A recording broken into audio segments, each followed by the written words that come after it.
Por que algumas orações não são ouvidas? Você já se perguntou sobre isso? Eu já.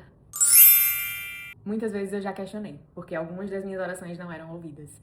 Até entender que, na verdade, para ver as nossas orações sendo ouvidas, nós precisamos abrir mão das nossas próprias expectativas, para estarmos sensíveis e entendermos que as nossas orações foram ouvidas. E muitas vezes o não era a melhor resposta. Porque, no fundo, todas as nossas orações são ouvidas. Deus não ignora nenhuma oração. Então, o que acontece é que muitas vezes nós o confundimos com o gênio da lâmpada. A gente acha que vai fazer alguns pedidos e Deus tem obrigação de atender simplesmente porque nós dobramos o joelho, falamos com Ele e queremos que Ele atenda. O que eu percebo é que existe, na verdade, uma certa confusão. Às vezes nós confundimos a autoridade que Deus nos dá a lutar contra o diabo, contra o inimigo das nossas almas. Porque aí sim, nós repreendemos o diabo para que o diabo saia da nossa vida.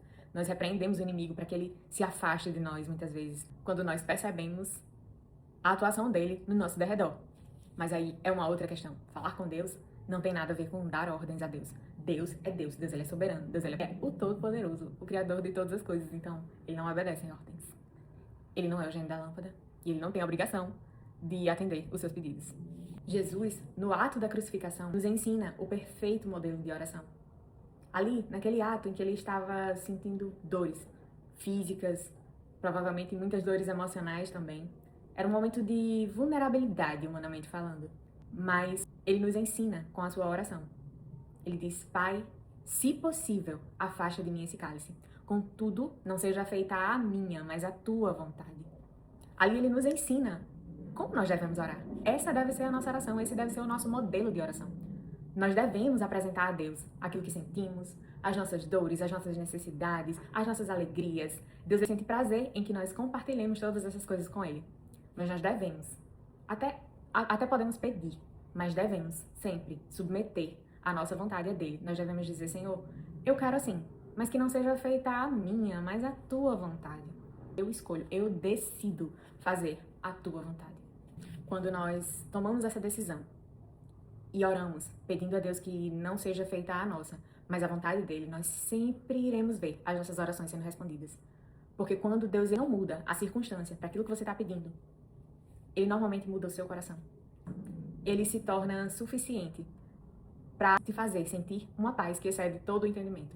Nós conseguimos suportar aflições, nós conseguimos vencer desafios, nós conseguimos aprender com os desafios. Porque ele não mudou a situação, mas ele mudou algo dentro de nós. O ser humano, ele normalmente busca aquilo que é confortável. E Deus, ele quase nunca trabalha com essa lógica. Ele normalmente nos tira da zona de conforto para que a gente possa crescer. Porque fora da nossa zona de conforto a gente cresce, a gente frutifica. Então, muitas vezes, ele vai dizer não para os nossos pedidos, não porque ele seja mau, ele não é mau, ele quer sempre o nosso melhor, ele quer sempre o nosso bem. Mas, às vezes, isso vai significar crescimento, e crescer dói. Por isso que nós precisamos submeter a nossa vontade a dele, para que a gente possa viver de uma forma mais completa, de uma forma que nós possamos experimentar a boa, perfeita e agradável vontade de Deus na nossa vida. Lá em Tiago, capítulo 4, versículo 2, diz o seguinte: Pedis e não recebeis, porque pedis mal, para gastares com os vossos próprios deleites ou prazeres. Deus sabe que se Ele der aquilo que você quer, ao invés de fazer bem, ao invés de ser uma bênção, muitas vezes aquilo vai te afastar do propósito que Ele tem para sua vida. Quando é assim, Ele não atende o nosso desejo. É preciso confiar naquilo que está escrito lá em Jeremias, que diz: Pois eu sei os pensamentos que tenho sobre vocês, de fazê-los prosperar e não de causar dano. A nossa visão, ela é limitada. Nós só vemos aquilo que está sob os nossos olhos. Mas Deus, Ele vai muito além. Ele vê à frente, Ele vê aquilo que nós de fato precisamos, porque Ele não está preso no nosso tempo. Ele está além do tempo. Então Ele vê de uma forma mais alta, de uma forma mais completa. Ele vê o cenário todo, Ele sabe o seu futuro, Ele sabe o que vai fazer você cumprir os propósitos dEle, viver na plenitude que Ele tem para você. É preciso confiar que Ele sabe o que é melhor para você. Enfim, mais importante do que ver o seu pedido sendo atendido, do que ver o milagre acontecer, mais importante do que tudo isso, é o fruto da oração, é o que é gerado na oração, que é o relacionamento que você tem com Deus. Esse relacionamento, ele vale mais do que tudo, mais do que todas as coisas, mais do que qualquer resposta, mais do que qualquer milagre. Ele é o verdadeiro milagre. Esse relacionamento, ele não tem preço, porque ele não é algo passageiro como as nossas necessidades, que são temporárias, que são necessidades muitas vezes pequenas, por mais que pareçam grandes aos nossos olhos. Mas diante da eternidade, diante do que Deus tem para nós, se torna pequeno.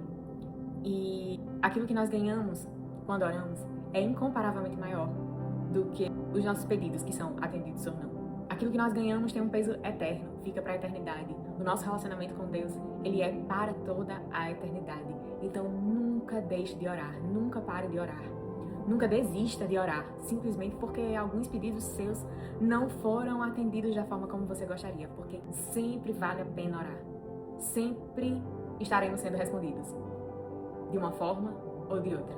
Sempre iremos ver algo acontecer e sempre iremos ver a resposta de Deus chegar nas nossas vidas. Que Deus abençoe a sua vida.